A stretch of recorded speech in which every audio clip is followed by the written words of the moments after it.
Bonjour à tous, bienvenue aujourd'hui pour un nouvel épisode de Lift Talk, épisode 75, toujours bien sûr en bonne compagnie. Et donc pour vous rappeler, vous êtes sur le podcast de Lift Trainer. Donc Lift Trainer, qu'est-ce que c'est? C'est une entreprise spécialisée dans le coaching en street lifting qu'on propose maintenant depuis début 2022. On a coaché des centaines de personnes. On est actuellement 3 coachs. Il y a moi, il y a Enzo et Ariles. Et il y a aussi Victor qui nous épaule sur tout le côté formation. À côté de ça, il y a le podcast, il y a le site streetliftingfrance.fr. Il y a également une marque qui s'appelle Streetlifter, qui est une marque d'équipement spécialisée en streetlifting. Il y a également la formation pour toutes les personnes qui voudraient se former au métier de coach en streetlifting avec Lift Trainer Global. Et donc, salut mec, et avant ça, moi j'ai une question. C'est Brian ou Brian? C'est Brian. Ok. Après, j'ai eu de toutes les formes, donc en soi, je m'adapte, ça va. Mais c'est Donc Brian. là, aujourd'hui... Ok, enchanté mec. Aujourd'hui, donc, on a la chance d'être avec Brian Relief Rehab sur les réseaux. Si vous le connaissez pas, allez voir directement sur Instagram. Banger. Mec, je te laisse peut-être te présenter, puis j'aurai d'autres questions dans ta présentation ensuite. Ouais, salut Marc, c'est moi qui ai la chance d'être là, du coup. Donc merci. Donc moi c'est Brian, pour ceux qui ne me connaissent pas, je suis sûr qu'il y en a plein qui ne me connaissent pas. Et du coup je suis kiné, spécialisé dans les sports de force. Je communique surtout sur la force athlétique parce que moi je fais plutôt de la force. Mais je peux aussi aider des streeteux. J'ai eu des crossfitters, des strongman, j'ai eu tout ce qui est sport de force en réhab. Et du coup c'est ce que je fais. Je fais de la réhab, donc à distance. Et j'aide les sportifs, du coup les pratiquants de sport de force, à se débarrasser de leur douleur, à se rétablir lors d'une blessure, à retrouver leur niveau lors d'une blessure en collaboration avec le coach ou ceux qui sont pas coachés en auto-coaching. Donc, je les aide aussi sur ça, plus sur l'aspect douleur réhab. Ok. Donc toi, Brian, tu es kiné, spécialiste dans les sports de force à distance. Est-ce que tu peux nous parler un petit peu plus de ton parcours au niveau des études? Qu'est-ce que tu as fait jusqu'à maintenant? Ouais, moi j'ai fait mes études de kiné en France. Donc en gros, tu passes première année, c'est commun avec les études de médecine, de dentaire, etc. Donc tu fais une année, c'est un concours, tu rentres après en école de kiné. Et là, c'est 4 ans. Donc j'ai fait 4 ans d'école de kiné à Toulouse. Et déjà, je savais très bien vers quoi j'allais m'orienter, vers la kiné du sport. Là, à ce moment-là, je ne faisais pas encore de FA ou autre, mais je savais que ça allait être kiné du sport. Ça a toujours été ma passion et là où je sentais que j'étais bon dedans aussi. Donc voilà, et je me suis orienté vers ça. J'ai exercé suite à mes études de kiné 2 ans en cabinet, dans un cabinet du sport. Et pendant ce temps-là, j'ai fait une formation post-diplôme de spécialisation en kiné du sport. Et courant 2021, j'ai commencé la FA. Courant fin 2021, fin 2022, je commence à avoir quelques patients qui font de la force au CAB. En gros, j'avais le CAB à côté du fitness park où il y avait plein de forceux qui s'entraînaient dans ma ville, tu vois, à Toulouse. Et je commence à récupérer du monde. En plus, je m'entraînais là-bas et ça se sait que je suis kiné, je fais de la FA, donc les gens viennent me voir. Et je commence à récupérer de plus en plus de gens de la salle. Et je me rends compte que ce que je leur donne à faire à côté de ce qu'on fait en séance, ça marche très bien. Ça marche presque mieux que ce qu'on fait pendant la séance. Même si, forcément, ce qu'on faisait en séance marchait très bien, mais on le sait toujours, pour la réhab, c'est tout le travail que tu vas avoir tout le long à faire tous les jours ou à tes entraînements qui va avoir plus d'effet que tu fasses une séance ou deux chez le kiné par semaine. Et petit à petit, je me rends compte qu'il y a quelque chose à mettre en place de ce côté-là et qu'il n'y a pas beaucoup de forceux qui trouvent un kiné qui fasse de la force dans leur ville ou un kiné qui soit spécialisé dans ce type de sport. Et je me dis, attends, ce que je fais plus sur la partie à distance, ça marche très bien. Il y a beaucoup de gens qui ne trouvent pas de kiné qui fait de la FA dans leur ville. Je vais lancer quelque chose là-dedans. Et donc, j'ai lancé Relief Rehab il y a 1 an et demi.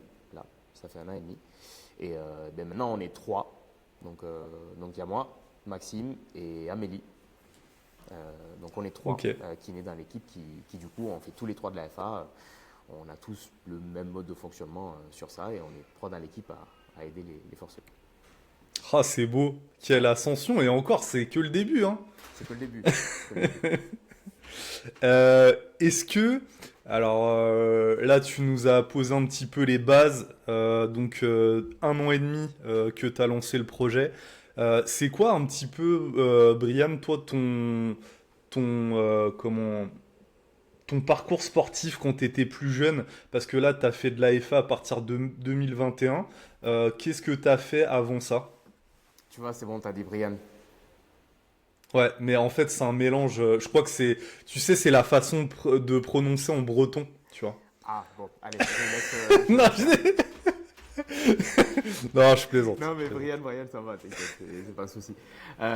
Du coup, ouais, pour mon parcours sportif, quand j'étais petit, j'avais du mal à trouver un sport en particulier. J'ai eu du mal, c'est jusqu'à mes 10 ans, j'ai tout essayé sans accrocher un sport en particulier. Et après, à mes 10 ans, j'ai commencé le volley.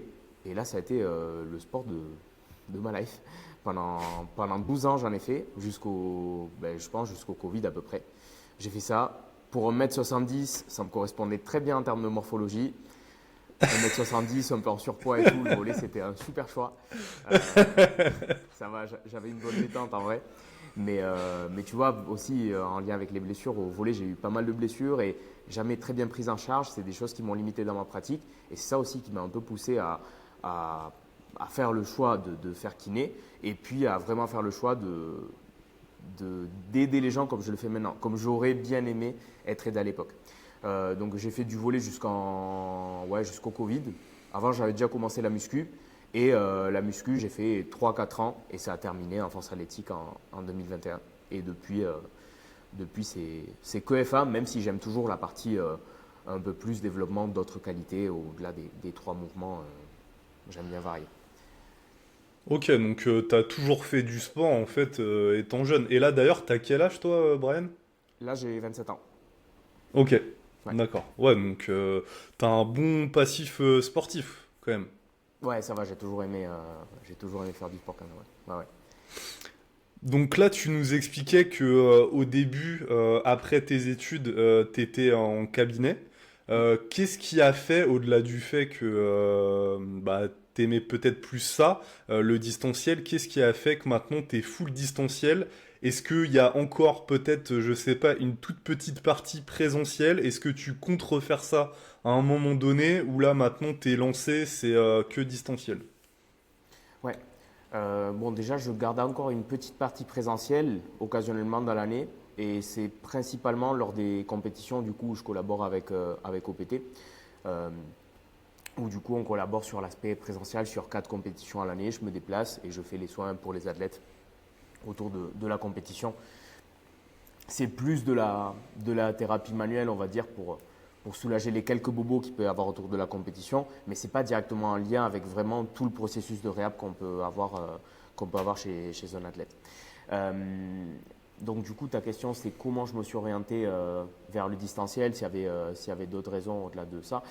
Je savais que déjà, la FA, c'est un sport où le distanciel marche très bien, parce qu'on est déjà familiarisé avec le coaching qui se fait en ligne, alors que, par exemple, dans le foot, ça serait impossible que ton coach soit en ligne.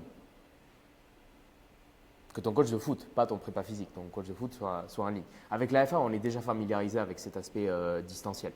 En plus, comment dire, c'est un sport où, par exemple, l'aspect présentiel du kiné est beaucoup moins important.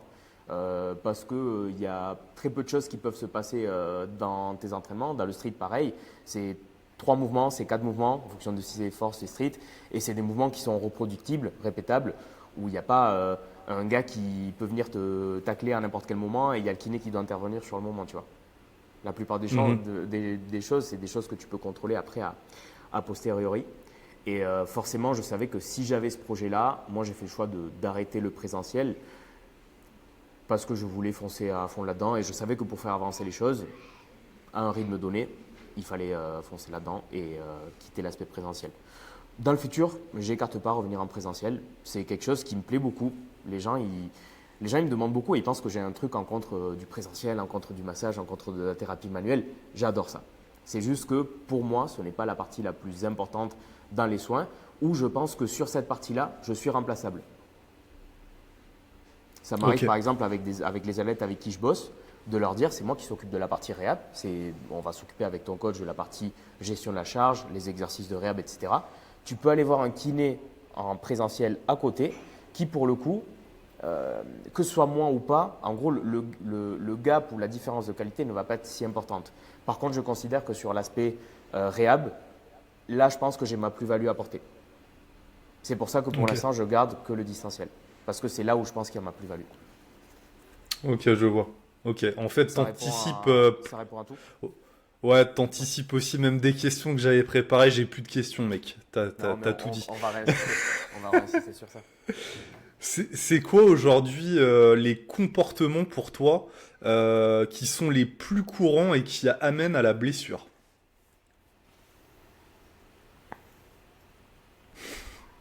Forcément, l'aspect comparaison, perf, etc. En même temps, ça amène à se pousser, mais en même temps, ça peut amener au burn-out, ça peut amener à la blessure, ça peut amener à plein de choses. Donc ça, c'est la première chose. La deuxième, c'est quelque chose que je vois très souvent, et c'est aussi pour ça que je me suis lancé sur les réseaux, c'est le manque d'éducation qu'on a par rapport à notre corps, tout simplement, à comment fonctionne notre corps d'un point de vue santé, et comment fonctionne notre corps d'un point de vue blessure. Et ce qui est important pour les blessures n'est pas important pour les blessures. Pour que tu aies une idée, j'ai plein de gens que je récupère en réhab. La première chose qu'ils vont me dire, c'est j'ai le bassin décalé, j'ai une jambe plus longue que l'autre. Alors qu'on sait très bien que ce n'est pas un facteur prédicteur de blessure et que, je sais pas, j'ai pas la stat exacte, mais plus de 50%, plus de 70% et même plus de 80%, je suis presque certain, de gens partout ont une jambe plus longue que l'autre et que la plupart du temps, la différence n'est pas assez significative pour être un facteur prédicteur de blessure. Et c'est la même chose pour le dos droit, c'est la même chose pour plein de choses. Il y a plein de notions, de facteurs qu'on considérait avant de blessures ou dangereux qui ne le sont pas en fait, ou qui ne le sont pas de cette façon-là. Par exemple, la technique. Ça, c'est un sujet que j'aborde souvent sur Insta. Pour moi, on n'aborde pas l'aspect technique en lien avec les blessures de la bonne façon. Et ce n'est pas une question d'être droit ou pas droit, d'être en extension ou d'être en flexion. Il y a d'autres choses en fait au-delà qui sont plus importantes et qui peuvent se refléter, être un reflet de ta position. Par exemple, la stabilité, ta tension, ça va être beaucoup plus important que tu partes en flexion ou en extension. En fait, si tu arrives à être stable et pas avoir de déperdition de force et avoir une application de force efficace, pour moi, c'est beaucoup plus important que si tu es 30 degrés en flexion ou 10 degrés.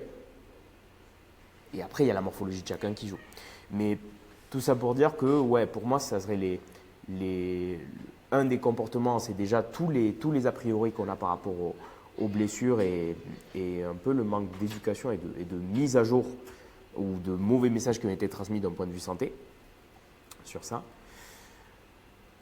Et l'aspect comparaison. Et après, troisième comportement, c'est, allez, je dirais, ne pas s'écouter soi-même, slash mettre trop l'AFA ou le sport dans le centre de sa vie. C'est-à-dire que, imaginons, là tu passes toi par une période super compliquée niveau taf, ben, tu sais que niveau sport, tu ne vas pas pouvoir avoir le même engagement qu'une période où ça va très bien. Ça ne doit pas te servir comme excuse, mais tu sais que peut-être tu vas devoir t'écouter un peu plus ou gérer ta charge d'entraînement de ce côté-là. Ok, ouais. Tu vois. Et d'accord. Parfois, c'est bien de moins s'écouter pour pas utiliser ça comme excuse, mais c'est quand même bien de l'avoir comme info. C'est quand même une info qui est précieuse, le fait de faire un peu le point sur sa vie, sur là où on investit notre énergie. Notre énergie n'est pas infinie. Et donc, ouais, je dirais que ça aussi, c'est important. Ok, ouais, donc il faut pas être trop extrémiste et pas se surécouter, mais quand même écouter, prendre en compte les signaux que nous envoie notre corps et les interpréter aussi à temps, j'ai envie de dire, et je vais avoir une question après là-dessus. Et puis, ouais, t'as parlé de comparaison, ça je suis complètement d'accord.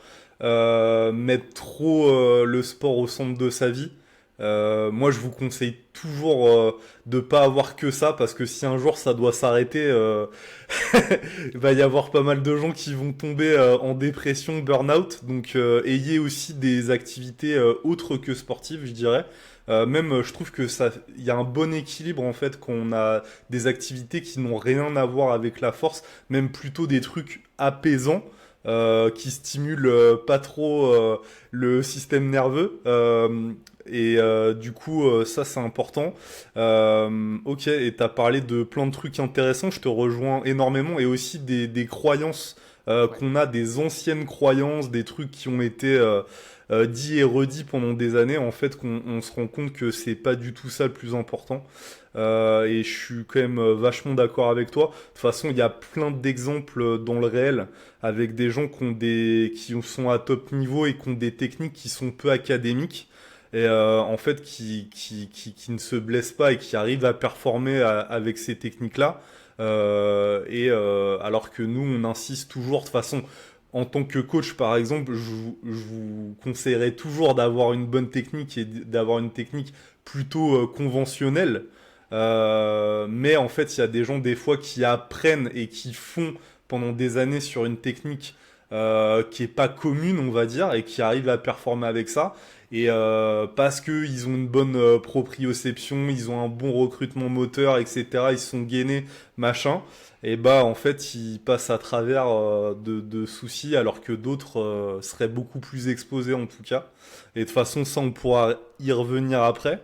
Et justement, ma deuxième question, c'est est-ce que tu trouves que les gens attendent trop longtemps avant de te consulter et combien de temps il faudrait attendre avant de consulter si les solutions mises en place ne fonctionnent pas? Ça, c'est une question, même moi, en tant que coach, je me la suis longtemps posée. Je l'ai maintenant, mais je te la pose. Ouais. Alors, est-ce que je considère que les gens attendent trop longtemps avant de me consulter? Oui, mais en même temps, je comprends. Pourquoi? Parce que là, je suis déconventionné, c'est-à-dire que les soins sont en charge de l'athlète. Ce n'est pas la Sécu qui va le rembourser, ce n'est pas la mutuelle qui va le rembourser. Et donc, c'est un investissement. Et forcément, si tu peux trouver des solutions où tu vas être remboursé et qui vont marcher, ben, je comprends que tu veux explorer ça avant. C'est normal.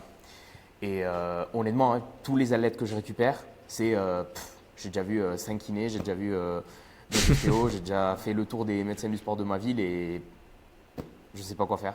Je suis perdu et je suis un peu le dernier recours, tu vois. C'est pas toujours le cas. Il y a des gens qui viennent en première intention, mais c'est quand même plus rare. Mais je comprends aussi.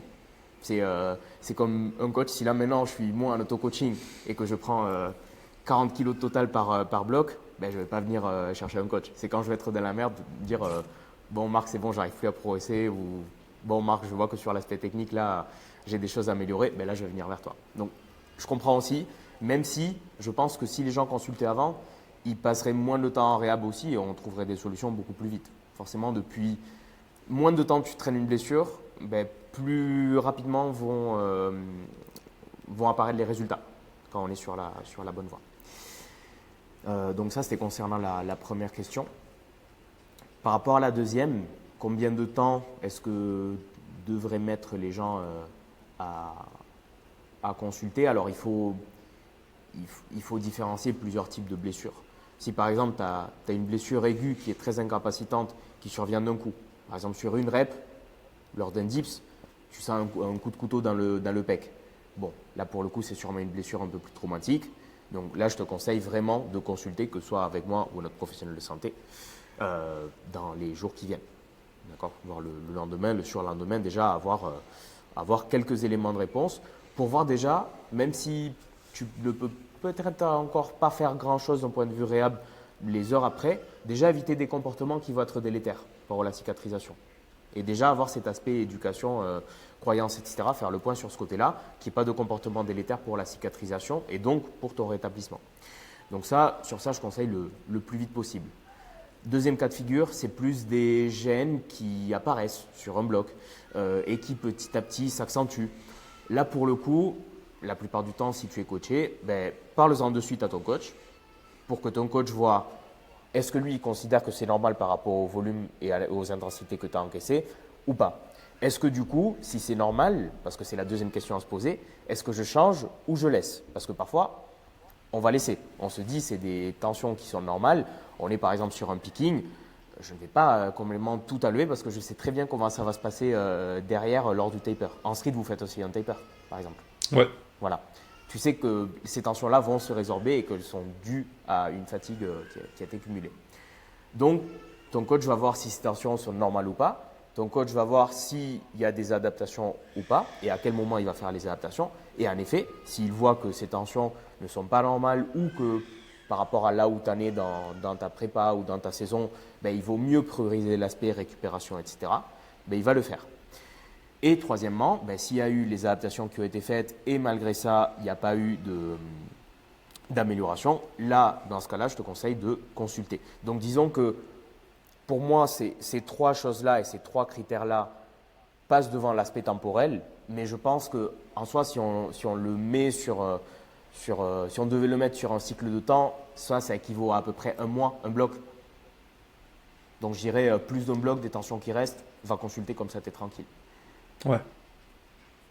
Mais peut-être que ces trois choses-là, tu as mis 2 blocs à les mettre en place. Donc, pour moi, c'est plus important d'avoir passé par ces trois choses-là, en parler à ton coach, voir si ton coach adapte ou pas, et voir suite à l'adaptation si ça va mieux ou pas.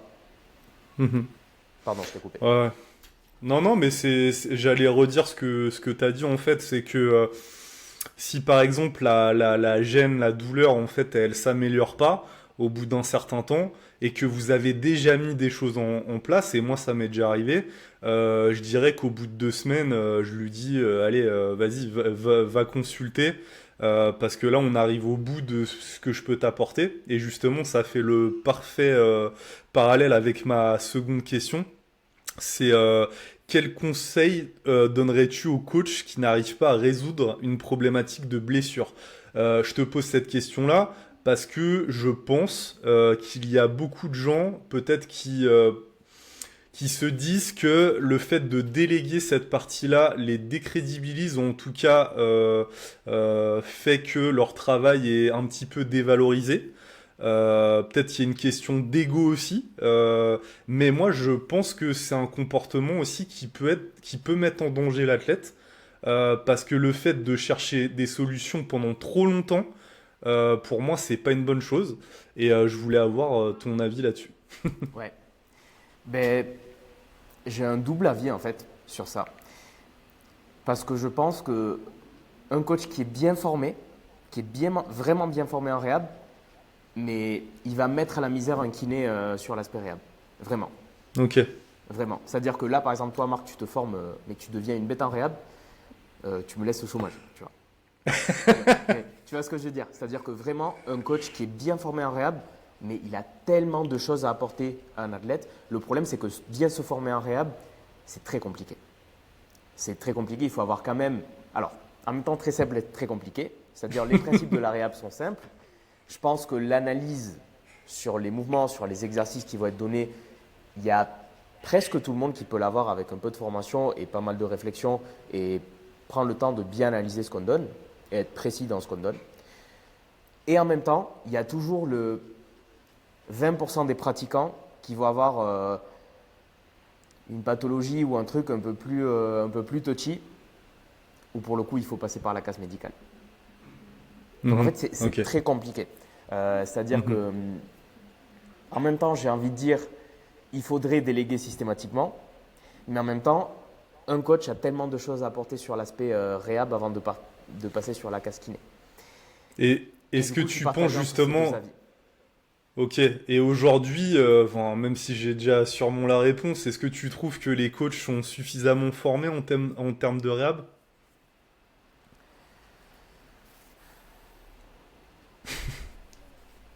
En fait, oui et non. Parce que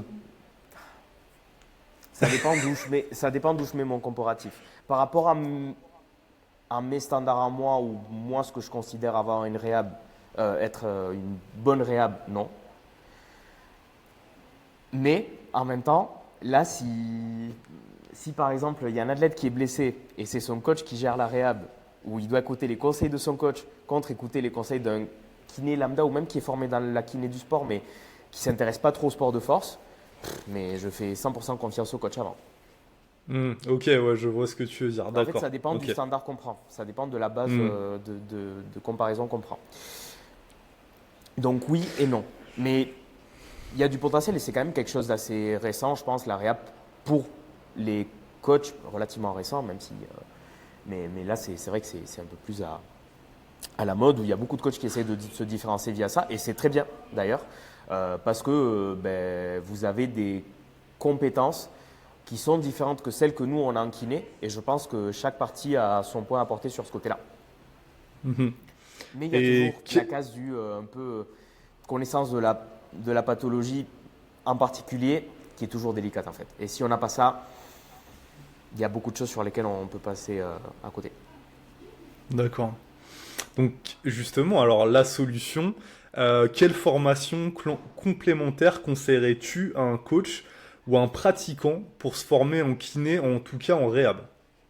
Ouais, déjà beaucoup de recherches perso, euh, Mhm. voir qui on suit. Et je dis déjà, bon, ils vont pas écouter ça, mais Squat University, faut arrêter. Faut arrêter de partager, de suivre ça. C'est pas non plus trop mal, mais bon, il y a beaucoup de choses sur lesquelles ils simplifient beaucoup trop, ils vulgarisent beaucoup trop. Et si vous, en tant que coach, vous essayez de mettre en place ces choses-là, vous n'allez pas avoir les avant-après qu'ils ont dans leurs vidéos. Déjà.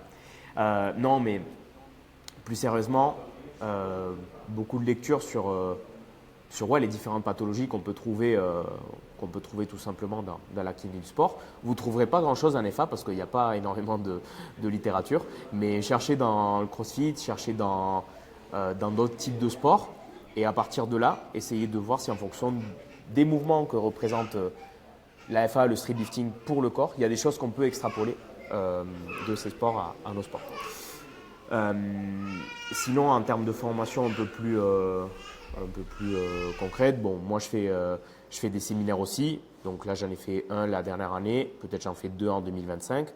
C'est à voir. C'est destiné à des kinés et des coachs. Et même si par exemple, il y a des kinés et des coachs qui arrivent, ils arrivent tous avec un bagage différent. Mais je pense qu'il y a tout le monde qui peut tirer des choses de ce séminaire-là. Et c'est un séminaire aussi qui est complémentaire avec un autre séminaire que je conseille, qui est celui d'Alexis, Flo et Victoria, qui ont aussi un séminaire réhab qui est très bien. Donc les deux séminaires sont axés autour de la réhab et les deux sont complémentaires. On voit des choses différentes, complémentaires. C'est pas parce que vous avez fait l'un que sur l'autre vous allez vous ennuyer. Donc que vous ayez fait le mien ou le leur, je vous conseille d'aller à l'autre. Je ne sais pas si vous avez un aspect réhab sur la formation ou pas pour le street. Pas du tout, mais peut-être en Pas encore. 2025, mon cher Brian. Pas encore, il faut. Ok. Et sinon, il y a qui d'autre? Il y a Fred aussi. Fred Kos ou Kosé. Ouais, Ouais, mais qui est très bien aussi. ok. Euh, donc voilà, c'est déjà pas mal. Ouais, ok. Bon bah super. Donc là, vous avez des solutions et justement des axes pour vous améliorer là-dedans si vous êtes pratiquant ou coach. Euh, alors ça, t'as répondu déjà à la question, mais je te la repose quand même en début de podcast. C'est est-ce que les forceux sont plus compliqués à soigner que des sportifs lambda dans des sports co ou d'autres choses? Non, en soi, non. Non, en vrai, non. En vrai, non. Déjà parce que moi, je pratique, donc je comprends leurs problèmes, je comprends. Tu vois, on est tous différents, mais tu finis par trouver des comportements qui nous rassemblent tous, tu vois, tous les sports de force. Tu finis par trouver des comportements où il y a des patterns qui se répètent en termes de, tu sais comment la personne va réagir. Et du coup, forcément, avec l'expérience, tu sais de mieux en mieux gérer ces situations-là. Mais non, clairement, c'est facile à gérer sur l'aspect gestion de la charge. Parce que là, si j'ai un gars qui fait du foot en réduc, ben, je ne peux pas lui dire bon, au prochain entraînement, au lieu de 10 frappes, tu vas en faire 15. Tu peux progresser à 15 frappes. Il ne sait pas combien de frappes au ballon il va faire. Ça dépend du match, ça dépend du jeu, ça dépend de plein de choses. Un forceux, tu peux lui dire tu vas faire tel nombre de reps, tu vas faire telle charge, tu vas faire tel truc. Donc c'est beaucoup plus facilement manageable que d'autres sports. Donc sur ça, c'est plutôt cool. Ce qui est peut-être un peu plus compliqué, c'est sur l'aspect temps investi dans la réhab Et c'est quelque chose sur laquelle j'ai dû adapter mon fonctionnement, mais dès le début, parce que je savais très bien que j'allais pas pouvoir donner des séances de 1 heure de réhab tous les jours, parce que les entraînements sont déjà très chronophages, très longs. Et donc, je sais que moi, je dois adapter ma réhab à ça. Et parfois, c'est des choses aussi qui bloquent les gens pour venir en réhab. Ils pensent que parce qu'ils viennent, ils vont devoir s'engager sur 1 heure de réhab tous les jours. Ils vont me dire « Ouais, mais Brian, en fait, je ne fais pas de réhab avec toi parce que je n'ai pas le temps. » Et précisément, nous, on sait très bien que tu n'as pas le temps. Et nous, on sait très bien qu'il y a la FA et tu as une vie à côté. Et en fait, on va avoir une approche où peut-être les séances de réhab vont durer 10 minutes, un quart d'heure par entraînement, 5-10 minutes à faire à la maison tous les jours. Et c'est déjà très bien si on a ça. On peut avancer avec ça. Mais c'est mieux que rien. Beaucoup mieux que rien. Ok. Et ouais, du coup, c'était… non, je pense pas que ce soit plus compliqué de rééduquer un forceux. Une fois, on est déjà dans le monde de la réhab des sports de force. Forcément, il faut… Encore une fois, il faut se former dedans parce que ce n'est pas du tout les mêmes réhab que pour d'autres sports. Alors, bah justement, là aujourd'hui, moi je suis blessé. Comment ça se passe quand je prends une consultation chez Relief Rehab? Ouais. Ben, du coup, avant de faire le bilan, l'appel qui va nous servir de bilan pour diagnostiquer un peu ta problématique et voir quels axes de travail on va améliorer. Avant, je te fais remplir un questionnaire pour te connaître un peu plus. Ça nous avance pas mal de temps, pas mal de travail sur le bilan. J'en connais un peu plus sur ton contexte, tes objectifs, ton passé sportif, etc. Donc moi, je regarde le questionnaire. Ça me donne déjà quelques pistes parfois sur ce qui peut poser problème.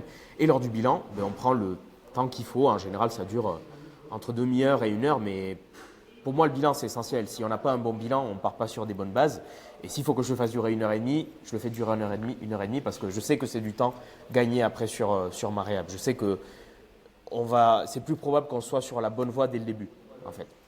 Donc, on fait le bilan où, pour le coup, on parle de comment est survenue ta douleur. Je te pose des questions sur quel type de mouvement, sur quelle amplitude. Est-ce que c'est aussi au repos, dans la vie de tous les jours, quel mouvement. Plein de questions. On va parler pendant une bonne demi-heure, la plupart du temps. Et après, on passe au test clinique où je teste les mouvements qui te font mal, s'il y a des choses qui l'améliorent, s'il y a des choses qui l'empirent. On évalue l'aspect mobilité, etc. En fonction de ce que j'ai trouvé lors du questionnaire, il y a certains tests que je fais plus ou moins. Et suite à ce bilan-là, on pose les objectifs, je t'explique pour moi ce qui pose problème, je t'explique qu'est-ce qu'on va mettre en place pour que tu comprennes bien ce qu'on va mettre en place et ce qui va t'aider pour toi, ta réhabilitation. Et forcément, on voit aussi par rapport à tes attentes. D'accord ? Si tes attentes, c'est dans un mois, j'ai une compétition et j'ai très très mal et je vais être pain-free et plus jamais être blessé par la suite de la compétition et je veux tout ça en un mois, je vais t'expliquer que pour la compétition, déjà, ça va être très bien sûr la fait avec très peu de douleur. Moi, forcément, si je peux y arriver, si je peux remplir tous les objectifs en 2 semaines, ça serait trop beau. Moi, je veux faire ça tout le temps. Mais s'il faut revoir tes attentes pour qu'il n'y ait pas de déception par la suite, on les revoit. Et je t'explique, dans la première phase de traitement, on va aller jusqu'à ta compétition, on va déjà essayer de la faire sans trop de douleur. Et par la suite, peut-être qu'il y aura plus l'aspect prévention de blessures et tout qu'on va mettre en place. Il faut aller séparer les différentes priorités.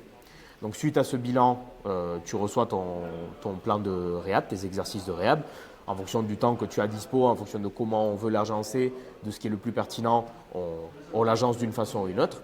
Et après, du coup, tu fais tes exercices de réhab et ça marche comme un coaching en fait. Tu me fais des retours, tu m'envoies les vidéos de réhab, on voit des exercices de réhab pour voir s'ils sont bien faits. Je te les corrige, tu me dis sur cet exercice, j'ai eu un peu trop mal, est-ce qu'on peut l'adapter ou pas? Je vois si je peux le faire régresser. Sur cet exercice, par contre, ça m'a fait énormément de bien pour ma séance. On va voir si on creuse plus là-dedans et si on pousse plus ce type-là d'exercice ou d'axe de travail. Et pour les athlètes qui sont coachés, moi, j'aime bien créer un groupe avec le coach où, pour le coup, on est tous les 3 sur le groupe. L'athlète fait le retour au coach. À la fin du retour, il me fait un petit point en termes de douleur. Comme ça, moi, je suis au courant de ce qu'il a fait. Je suis au courant de ce qu'il a dit au coach, comment il s'est senti. Et le coach est au courant aussi de l'aspect douleur. Ok. Ouais, donc c'est super complet, quoi. Ouais. C'est un suivi, quoi. Ouais, c'est vraiment un suivi. Et tout simplement parce que c'est ce qui marche le mieux, c'est ce qui nous apporte les meilleurs résultats. Et du coup, le programme de réhab, le but, c'est aussi qu'il soit évolutif. De la même façon que toi, dans tes charges d'entraînement, quand ça va aller mieux, tu vas reprogresser. Mais aussi sur les exos de réhab, vu qu'on travaille on va dire, je simplifie au max, des faiblesses entre guillemets chez toi, mais il faut aussi qu'on les fasse progresser pour que tu deviennes à chaque fois meilleur sur ça. Il faut que ça aille en parallèle en fait. Et on va dire, alors ça va être une question, je sais d'avance que ça va être peut-être compliqué de répondre de manière précise. Mais si tu avais une échelle de temps, par exemple dans la majorité des problématiques de blessures, les gens qui viennent te voir, en combien de temps je pourrais espérer résoudre mon problème? C'est une problématique qui est pas très grave, c'est pas très aigu. Euh, je compte parce que j'anticipe ce que tu vas me dire. Je compte m'investir parce que je pense que comment dire, le résultat de la réhab aussi compte vachement enfin, dépend énormément de l'investissement du patient. Je compte m'investir à 100% dans ce que tu vas me dire de faire. Euh, d- voilà, combien de temps j'ai pour résoudre un petit peu mon problème. Ouais, alors déjà, et ce qui est très dur, et précisément, on était en train de revoir un peu notre offre et notre façon de fonctionner sur la réhab, et c'est quelque chose qu'on a adapté. Là, on propose des suivis de 3 mois. Là, on propose que ça. Avant, on faisait mensuel, mais pourquoi on propose ça? Parce qu'en fait, la définition de réussir sa réhab, c'est différent pour chacun. Et pour nous, elle est très claire. Et en fait, peut-être que pour quelqu'un qui, le fait de réussir sa réhab, c'est aller s'entraîner au lieu d'avec des douleurs qu'avec des gènes, ben, ça peut-être en 2 semaines, on peut l'accomplir. Mais pour moi, tu n'as pas terminé le boulot. Et pour moi, tu risques d'avoir le même problème qui va re-arriver par la suite et qui va s'intensifier. Et tu vas devoir revenir vers moi, sachant que peut-être du coup, tu ne seras pas satisfait.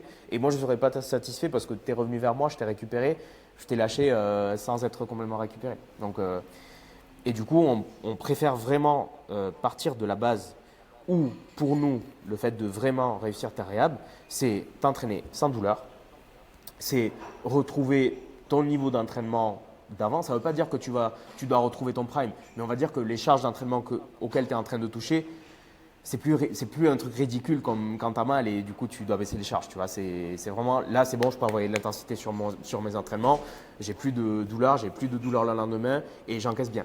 Tu vois.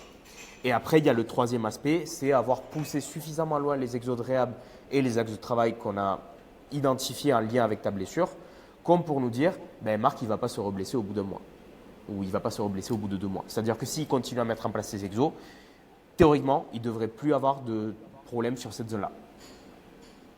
Et ça, en général, on a besoin de… Allez, pour la plupart des blessures, en fonction du temps, ça dépend de la pathologie, on a besoin de 3 bons mois pour avoir le temps de développer suffisamment ça. Parce que, en fait, par exemple, ce dernier point, le fait de pousser suffisamment loin les exos de réhab, ben, on ne peut pas le faire au début quand tu as mal. Donc d'abord, il y a une première phase où vraiment on se centre sur la douleur.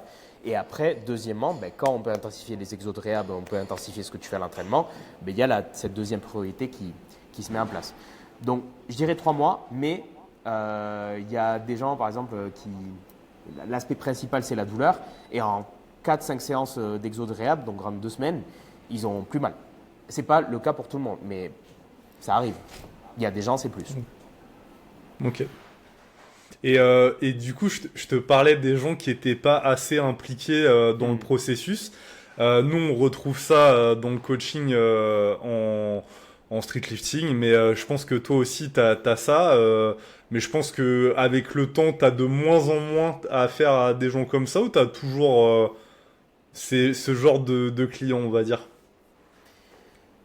J'en ai toujours, mais après, bon, déjà, je ne peux pas me permettre de juger parce que je ne sais pas en fait la vie de la personne aussi, si peut-être elle ne peut pas me faire des retours régulièrement et en fait c'est ok. Mais du coup, que ce soit sur l'aspect retour et sur l'aspect implication sur les exos de réhab ou toi par exemple sur l'intensité ou le focus qu'elle va mettre sur le coaching, je pense qu'on ne peut pas être d'une position du jugement et de dire ouais c'est pas un bon client parce qu'il ne m'a pas fait de retour.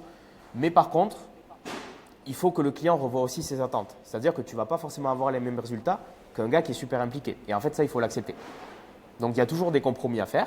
Moi, je vais quand même essayer de t'aider au mieux et je vais faire ce que je peux pour toi. Mais peut-être qu'on n'aura pas les mêmes résultats qu'avec quelqu'un qui a été super impliqué. Et pourtant, sur les deux, je me serais donné à fond. Donc Ouais, super bonne réponse. J'en ai toujours, forcément. Les gens que j'ai qui soit me font moins de retours, ben, j'essaie de comprendre pourquoi. Peut-être que lui, il préfère me faire un retour semaine, il n'y a pas de problème. Ou quelqu'un qui va me dire 3 semaines d'affilée, ouais, ben en fait, Brian, là, cette semaine, j'ai pas pu faire tous les exos. Bon, mais vas-y, dis-moi combien de temps tu as dispo. Je réaménage le programme de réhab pour que pour le coup, tu puisses tout faire, que tu ne fasses pas sauter des séances. Tu vas en faire un peu moins. Ok, mais tu vas faire ce qui a été prescrit. Et moi, je vais construire quelque chose qui t'aide pour ça en partant de cette base. Je préfère ça plutôt que je te prescrive un truc qui est certes méga poussé, etc., mais que tu ne vas pas pouvoir faire. Donc en fait, j'essaie toujours de m'adapter au niveau d'implication aussi de la personne parce que je sais que, on a dit de toute façon tout à l'heure qu'on ne pouvait pas mettre la F1 non plus au centre de notre vie et qu'il y a des gens qui ne vont pas vouloir le faire. Et nous aussi, en tant que coach kiné, je pense que c'est à nous aussi de se dire bon, ben ok, c'est peut-être un gars avec qui je n'aurai pas les meilleurs résultats. Et ça, c'est dur aussi pour mon ego parce que je vois que mon client il stagne un peu plus ou ça met un peu plus de temps à récupérer d'un point de vue réhab. Mais en fait, pour son rythme à lui, c'est déjà très bien. Et je suis quand même déjà en train de l'aider au mieux possible.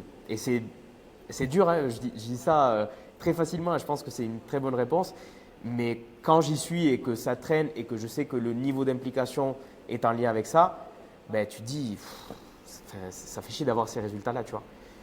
Mais finalement, il termine par y être, les résultats. Avec un peu plus ça met un peu plus de temps, mais du coup, c'est adapté au rythme de la personne aussi. Ouais, ok. Bah très bien, c'est ouais, de très bonnes réponses et explications. Moi, je t'ai découvert avec OPT ou un petit peu avant.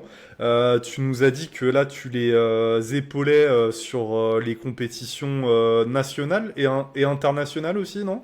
Non, sur national, donc France Junior, France Open, France Bench, et on fait le CRES parce qu'il y a beaucoup d'athlètes d'OPT qui participent à la compète du CRES. Ok.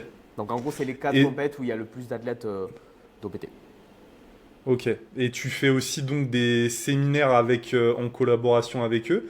Est-ce qu'il y a d'autres choses que vous faites ensemble? Non, les séminaires, je suis solo. Ah ok, d'accord. C'est pas un lien avec, Ok. avec OPT. Et après, pour l'aspect séance, en gros, c'est par exemple, là, il y a les championnats de France dans un mois. Ben, je vais me déplacer pendant une semaine et les athlètes qui participent, qui sont chez OPT, qui sont au championnat de France, ben, ils ont le droit à une séance de thérapie manuelle, de massage avec moi, avant ou après la compète. On peut aussi parler un peu de leurs blessures et je peux les aiguiller sur certains axes de travail sur ça sans besoin de prendre un suivi. Et après, si vraiment je vois que le gars, ça ne va pas être possible sans suivi, je lui dis bon, ben, si tu as la possibilité, viens me voir. Mais en soi, s'il y a juste 2 exos comme ça, qui peuvent facilement être mis en place et que je vois qu'il ne va pas avoir besoin d'un suivi, ben, je lui donne honnêtement et ça finira par revenir. Ok. Ok, Et non, très bien. non, a priori, il n'y a pas d'autres choses sur lesquelles on collabore. Ponctuellement, quand ils font, là par exemple, ce week-end dernier, il y avait un stage pour les athlètes plus haut niveau. Donc pareil, j'ai fait la même chose, je suis allé et j'ai fait quelques séances aussi de consultation, échange avec les athlètes par rapport aux blessures. Mais non, il n'y a pas de formation où on soit ensemble avec OPT. Ok. Ok. Est-ce que justement, alors là, tu nous as dit que maintenant vous êtes 3 au sein de Relief Rehab. Est-ce que c'est pas dur pour toi de déléguer ton travail quand ton image est en jeu? Et justement, moi, ma question, c'est est-ce que les personnes avec qui tu travailles sont aussi spécialisées dans la force et peut-être eux-mêmes pratiquants de force, ou tu les as formés aussi pour être le plus efficace possible dans les suivis? Ouais. Pour l'aspect délégation, de toute façon, si c'était dur, j'aurais pas délégué. Et là, je délègue avec une tranquillité incroyable. J'ai eu la chance de bosser avec 2 super kinés, mais c'est 2 super kinés, Maxime et Amélie. Et Maxime, il m'a pris en charge pour mes douleurs au dos. Amélie, je pourrais lui confier ma mère si elle se fait mal au dos, tu vois. Vraiment. Et du coup, je délègue avec une tranquillité énorme. Là où ça me rajoute, et c'est là où je suis sur une période un peu dure au niveau taf, c'est que j'ai en même temps mes suivis et en même temps, moi, je veux plus, comment dire, pas seulement leur déléguer et qu'ils mettent en place leur suivi et que ce soit freestyle pour eux, mais qu'ils aient des process de la même façon que moi, j'ai trouvé des façons d'être plus efficaces et de passer un peu moins de temps sur les suivis sans forcément perdre en qualité de soins, sur des tâches qui sont très dans l'exécutif mais qui n'apportent pas de plus-value vraiment aux soins, ben essayez de passer un peu moins de temps sur ça ou de créer des process qui leur permettent de s'économiser un peu sur ça pour qu'en fait là où ils sont bons, sur la réflexion, sur l'écoute avec les athlètes, sur les bilans, sur les retours, sur la réflexion des bons exercices de réhab, ben, que leur temps et leur énergie soient dédiés à ça. Et c'est ça vraiment qui va apporter la qualité du suivi. Donc là en gros, là où c'est dur de déléguer pour moi, c'est que je dois créer ces process-là. Mais en soi, sur la partie faire confiance et que mon image soit mise en jeu, ça, j'ai aucun problème parce que je sais qu'ils vont faire le taf et qu'ils vont faire un super taf. Donc sur ça, j'ai la chance d'avoir trouvé 2 personnes. De toute façon, c'est moi qui est allé les chercher. Je n'ai pas posté une story, je recrute, etc. Je savais très bien que ça allait être eux, que j'allais leur proposer. Et à chaque athlète que je leur envoie, je les envoie avec une paix. Ouais, t'es serein, quoi. Ouais, je suis super serein. Ok. On en parlait en début de podcast. Avec le recul, est-ce que tu penses qu'on gagne du temps à faire appel à un kiné comme toi, spécialisé dans les sports de force, plutôt qu'un kiné en présentiel? Mais bon, en réalité, ça, t'as déjà répondu. Est-ce que les protocoles qui seront appliqués en dehors des séances présentielles seront les mêmes? Et ça, c'est un petit peu ma question. Même si j'ai déjà en partie la réponse, hein. Parce que moi je me dis que toujours un kiné en présentiel, après peut-être que je me trompe, hein, voudra préférentiellement plus avoir le patient avec lui pendant les séances, plutôt que de le voir une fois de temps en temps et lui faire un gros protocole en dehors de ça. Est-ce que je me trompe ou Non, c'est ça. En fait, en présentiel, on est payé à l'acte. C'est-à-dire que Ok. plus tu vois le kiné, ben, plus il va être payé, ce qui est normal. Mais du coup, si le gars, par exemple, et c'est pour ça aussi que moi, je me suis orienté vers le distanciel, parce que ça me correspondait beaucoup plus en termes de travail. Je préférer 1 heure avec la personne et l'écouter, faire un bilan complet, comprendre son problème, et après lui donner des exos à faire à la maison. Et au bout de 2 semaines, faire un point. Ça s'apparente à ce que je fais maintenant, sauf que les retours, c'est tous les jours. Mais en fait, ça, c'était pas valorisé. Parce que les tarifs sont déjà déterminés et c'est à l'acte. En gros, je pouvais, par exemple, que tu viennes chez moi et qu'on fasse un bilan de 1 heure et que je te donne un protocole de réhab super complet, etc.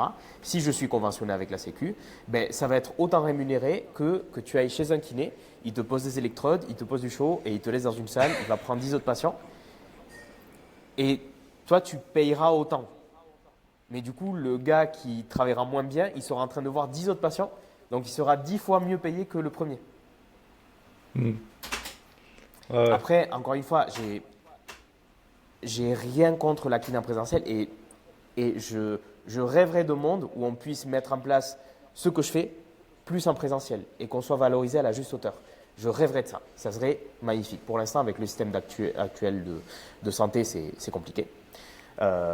Mais s'il y a des pratiquants de force, de street, de muscu qui écoutent ça et qui ont la chance d'avoir un kiné à côté de chez eux qui s'investit en termes de temps, en termes d'énergie et qui est spécialisé un minimum dans les sports de force, allez-y.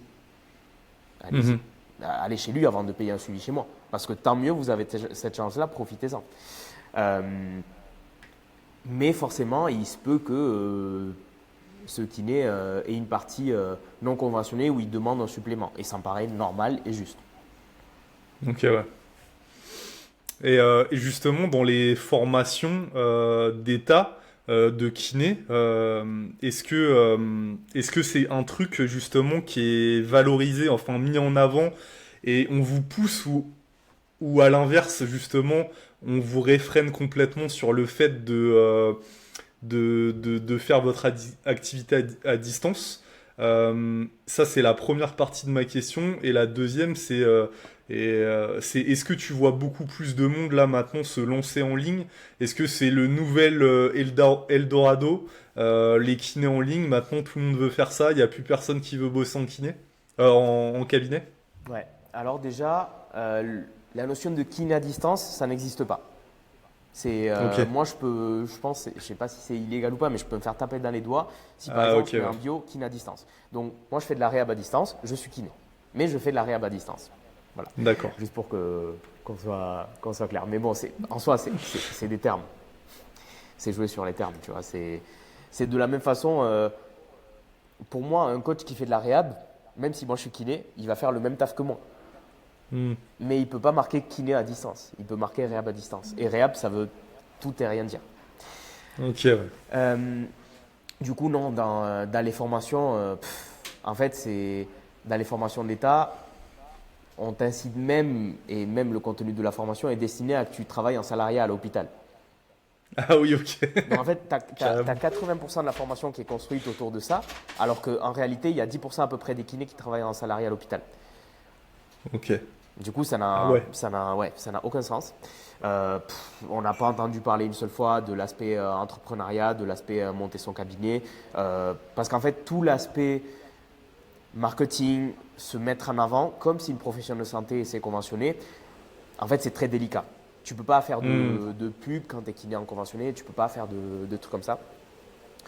Et ce qui, d'un côté, est bien parce que comme c'est conventionné, on est censé être tous au même niveau. Mais de l'autre côté, à un moment donné, ben, moi, quand tu es bon, ben, il faut te mettre en avant. Parce que les gens, ils vont profiter de tes services et ils vont être satisfaits de tes services. Si tu es bon, c'est quoi le problème à vouloir te mettre en avant? Ouais. Et ça Ouais, finit par faire un peu le tri, quoi. et est-ce que justement, avec la position que tu as actuellement, tu t'es pas mis des confrères à dos, justement, des mecs qui disent, mais putain, Ben ça, je sais pas, mais non, en vrai, j'ai pas trop de gens qui m'envoient des messages ou qui me mettent des commentaires haters et tout, mais je suis sûr qu'il y en a, mais bon, après ça, je m'en fous. À la fin de la journée, je sais à quel point j'aide les gens et je ouais, sais les retours que j'ai chez les athlètes et je sais que s'il doit y en avoir, je suis prêt à payer le prix, c'est pas grave, tu vois, c'est pas un souci. Mais du coup, pour te répondre à la deuxième question d'avant, en même temps, je pense que la kiné, ben, du coup, la réhab à distance, c'est c'est quelque chose de c'est quelque chose de super en soi parce que ça donne plein de liberté aux patients de faire le réhab quand ils veulent. Pour moi, ça donne le choix aux kinés, à ceux qui veulent bien travailler, de mettre en place ce qu'ils veulent, c'est-à-dire peut-être rallonger un peu plus le temps du bilan, pouvoir avoir plus cet aspect retour plutôt que de voir le patient 3 fois par semaine et le temps qu'il est dans la séance, bon ben qu'est-ce que je lui fais faire? Parce qu'il hmm, y en a, ils vont. Moi, ça m'arrivait de parler avec des collègues, parfois, ils ont l'impression d'occuper leurs patients. Non, mais c'est vrai, et c'est triste, mais en soi, le système tel qu'il est fait, il t'incite un peu à ça, dans certains cas. C'est quand même chaud, tu vois. Donc, je pense qu'il peut permettre à certains kinés de mettre en place ce qu'ils veulent et avoir une certaine pertinence dans leurs soins par rapport à ce qu'ils font. Ça reste complémentaire avec l'aspect présentiel, mais alors, je pense pas que par rapport aux attentes des patients actuellement, les gens soient assez prêts pour accepter la kiné à distance comme la nouvelle norme. Pas encore. Je ne dis ok, pas que c'est mal, je travaille là-dedans, donc je sais les résultats que j'ai et c'est super, mais je pense que les gens ne sont pas encore prêts pour ça. Et je ne sais pas si ça viendra. ok, d'accord. Bon, ok. Et est-ce que justement tu as des projets là? Tu nous parlais en 2025, donc tu as des séminaires de prévus. Est-ce qu'il y a d'autres choses? Alors je crois que t'as que le Instagram. Est-ce qu'il y a un projet de chaîne YouTube, de d'autres choses? Est-ce qu'il y a des trucs qui se préparent dans l'ombre un peu? On aimerait savoir là. Ouais, YouTube. YouTube, c'est sûr que je vais essayer.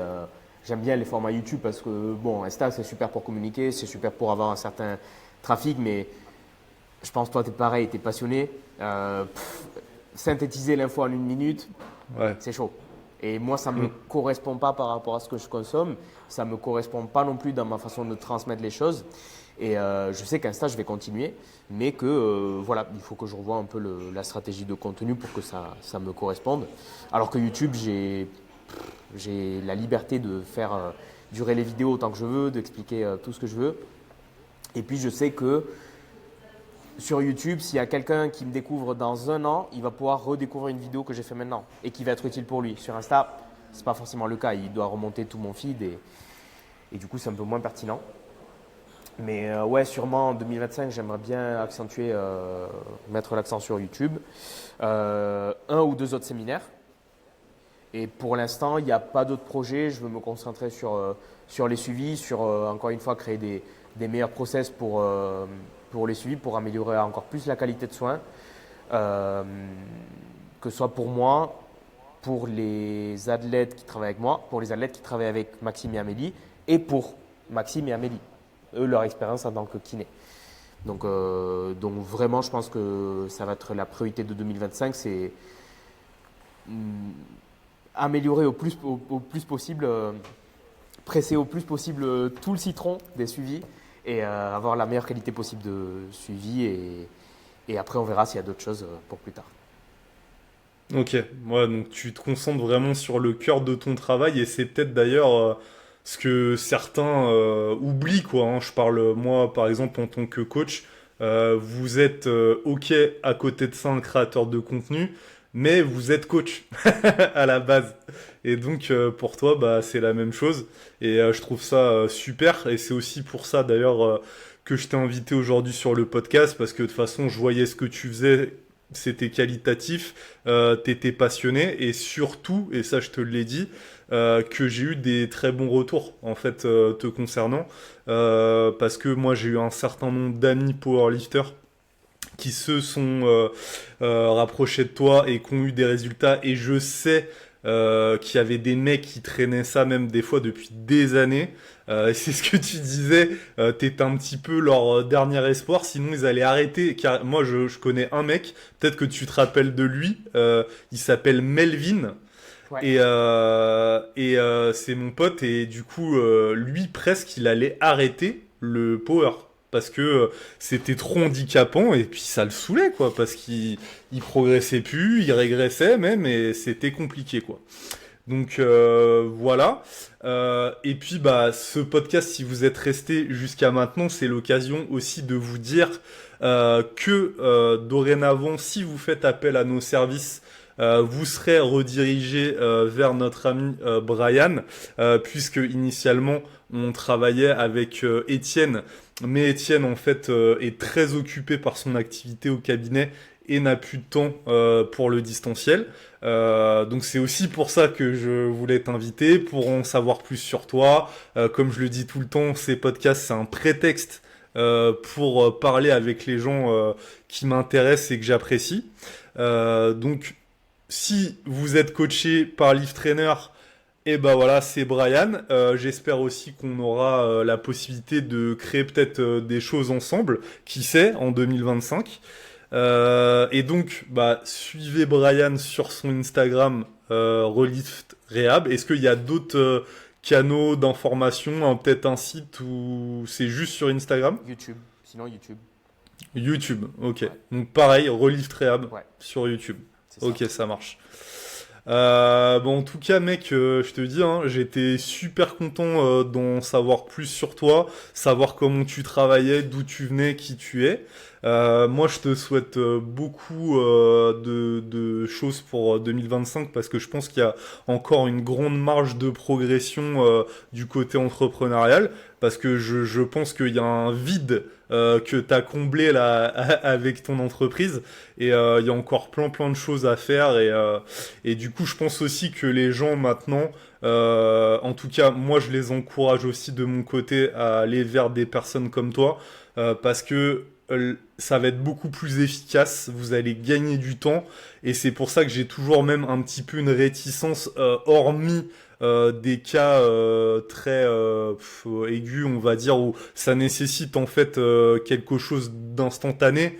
Mais je préférerais toujours vous envoyer vers quelqu'un comme Brian et ses collaborateurs parce que bah, moi aussi je suis dans une optique de gagner du temps. Si vous faites appel à moi, c'est pour gagner du temps à l'entraînement.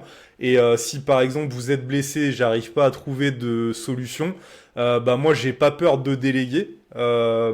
Et donc voilà, vous faire gagner du temps aussi sur votre réhab. Voilà pour ça. Yes, bon, mais merci pour tes mots, Marc, ça me touche beaucoup. Et ouais, mais pour les gens du coup qui sont dans cette situation-là, c'est très dur de faire le pas. C'est très dur, mais c'est le bon choix. Mais je sais que c'est très dur parce que c'est un investissement et c'est pas quelque chose de facile, hein, la réhab.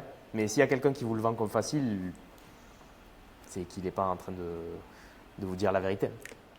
Bah, tout ce Mais, qui est trop beau, faut se mais méfier souvent.